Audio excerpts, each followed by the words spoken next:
La première épître aux Corinthiens du chapitre 12 au chapitre 14 est un des plus connus. Il est souvent entendu dans certaines célébrations, dans certaines églises, lors de mariages.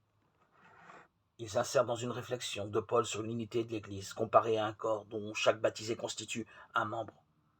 Le sang qui irrigue ce corps et lui assure sa cohésion, c'est l'amour.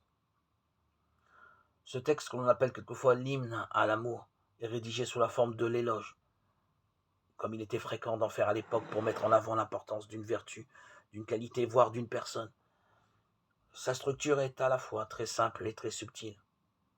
Il commence par une affirmation de la nécessité de l'amour.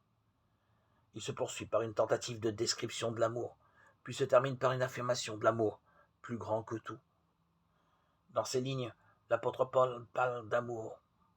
Souvent, les chrétiens emploient le terme de charité pour traduire ce mot,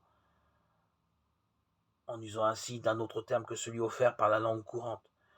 Ils veulent exprimer la radicale transcendance de l'amour divin. Pourtant, l'objet de Paul dans ce texte est bien de dire que l'éternel amour de notre Dieu se laisse voir dans notre amour quotidien. Le service est une manifestation de l'amour de Dieu dans la vie des hommes. Et n'identifions pas le service à l'amour. Ce dernier est plus grand que cela encore.